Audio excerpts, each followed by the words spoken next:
అందరికీ ఇలా పెట్టి మరీ చెప్తున్నాను. ప్లీజ్ దయచేసి మీ ఎమోషన్స్ ని హైడ్ చేసి హోల్డ్ చేయకండి. ఎందుకు అంటే నాకు తెలిసిన అమ్మాయి నాతో రెగ్యులర్ గా కాంటాక్ట్ లో ఉండేది. ఈ మధ్య కాల్ గానీ మెసేజ్ గానీ చెయ్యట్లేదు. ఏంటా అని నేనే కాల్ చేసి అడిగాను, ఏమైందమ్మా అని. అప్పుడు ఆ అమ్మాయి చెప్పింది ఏంటంటే, మేడం నాన్నగారు పోయారని. ఏమైందని అడిగి తెలుసుకోగా, మేడం అసలు నాన్న ఎవరితో మాట్లాడే వాళ్ళు కాదు, ఏది అడిగినా అసలు ఏం చెప్పలేదు. చివరికి కొన్నిసార్లు మేము అరిచేసాం మేడం, అయినా గానీ రెస్పాండ్ అవ్వలేదు అనేసి. అక్కడ వాళ్ళ నాన్నగారిలో జరిగింది ఏంటో తెలుసా?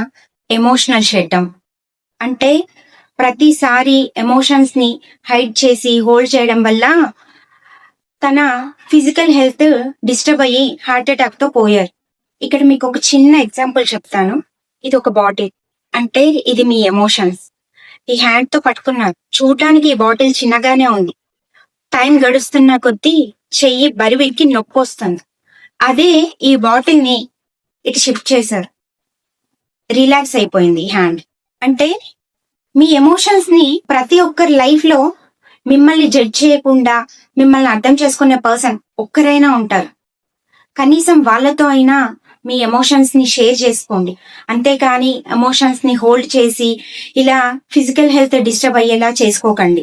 మీ ఫ్రెండ్స్ అండ్ ఫ్యామిలీస్ లో ఎవ్వరి బిహేవియర్ అన్నా కొంచెం చేంజ్ వచ్చింది అంటే గమనించండి.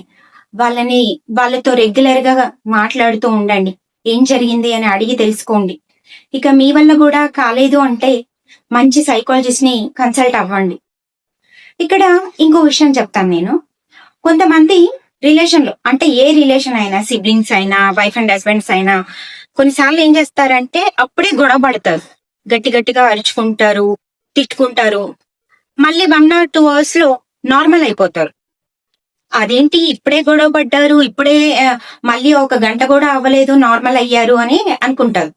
అక్కడ జరిగేది ఏంటంటే వాళ్ళ ఎమోషన్స్ ని బయట పెట్టేశారు. బయట పెట్టడం వల్ల వాళ్ళు చాలా రిలాక్స్ అయ్యారు, మళ్ళీ ప్రేమగా ఉన్నారు. అదే ఆ ఎమోషన్ ని లోపల పెట్టేసుకొని బర్న్అవుట్ అయ్యి, బర్న్అవుట్ ఎప్పుడో ఒకసారి అవుతారు, కానీ ఫిజికల్ హెల్త్ చాలా డిస్టర్బ్ అవుతుంది అనమాట. అలా జరగకుండా చూసుకోండి ప్లీజ్. ఈ వీడియో మీకు చాలా హెల్ప్ అయిందని అనుకుంటున్నాను. ఈ video me friends and families లో ప్రతి ఒక్కరికి షేర్ చేయండి. Thanks for watching.